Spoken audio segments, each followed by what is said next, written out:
Hi friends, இது போன வீடியோட கண்டினியூ vlog தான். இது நாகூர் சீரிஸ் எபிசோட் 4. போன வீடியோ பார்க்கணுன்னா மறக்காம கீழே செக் பண்ணி பாருங்க. தர்காவை விட்டு வெளில வந்தோன்னே ஸ்ட்ரெயிட்டாக பீஃப் பிரெட் கடைக்கு தான் வந்தோம்.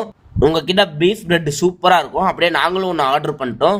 அவங்களும் பிரெட்டை 2ஆக கட் பண்ணி பீஃப் தவா கறிலாம் ஸ்டஃப் பண்ணிட்டு சாஸ் எல்லாம் போட்டு நம்ம கையில் கொடுத்துட்டாங்க. சாப்பிட்டு பார்த்தா செம்மையாக இருந்துச்சு. நீங்களும் யாராச்சும் நாகூர் போனீங்கன்னா மறக்காம இந்த கல்லை வந்து சாப்பிட்டு பாருங்க. நெக்ஸ்ட் தர்காக்கு ஆப்போசிட்ல இருக்க இந்த கடைக்கு தான் வந்திருக்கோம். இங்க பீஃப் பக்கோடாலாம் சூப்பரா இருக்கும். நாங்க போகும்போது தான் சூடா ப்ரிப்பேர் பண்ணிக்கிட்டு இருந்தாங்க. அப்படியே அவங்க கிட்ட பீஃப் பக்கோடாவும் சிக்கன் 65 சொல்லிட்டோம். சிக்கன் 65 உங்ககிட்ட நான் ஃபர்ஸ்ட் டைமா ட்ரை பண்றேன். ஃபர்ஸ்ட் சிக்கன் சாப்பிட்டு பார்த்தேன். மசாலாலாம் நல்லா சூப்பரா இருந்துச்சு. ஆனா போனா இருந்துச்சு. உங்ககிட்ட போன்லெஸ் இல்ல. நெக்ஸ்ட் பீஃப் பக்கோடா ட்ரை பண்ணேன். வழக்கம் போல உங்ககிட்ட தரமா இருந்துச்சு.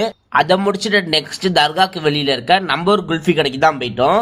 உங்ககிட்ட நிறைய வகையான குல்ஃபிலாம் இருக்கு. அதுல இருந்து கேசர் பாதாம் குல்ஃபியும் ஸ்ட்ராபெரி மலாய் குல்ஃபியும் தான் ஆர்டர் பண்ணியிருந்தேன். ஃபர்ஸ்ட் உங்ககிட்ட கேசர் பாதாம் தான் ட்ரை பண்ணியிருந்தேன். சாப்பிட்டு பார்த்தா நல்லாவே இருந்துச்சு. உள்ளெல்லாம் பாதாம் நிறையாவே ஃபில்லிங்கா இருந்துச்சு. கேசரி பாதாம் சாப்பிட்டு பார்த்தா ஒன் ஆஃப் மை ஃபேவரட்டாவே மாறிடுச்சு. நெக்ஸ்ட் ஸ்ட்ராபெரி மலாய் ட்ரை பண்ணியிருந்தேன். சாப்பிட்டு பார்த்தா ஓகேவா இருந்துச்சு. இதோட எபிசோட் 4 முடியுது. நெக்ஸ்ட் எபிசோட் 5ல பார்க்குறேன். மறக்காம இர்ஃபான் vlogs யூடியூப் அண்ட் இன்ஸ்டால ஃபாலோ பண்ணிக்கோங்க.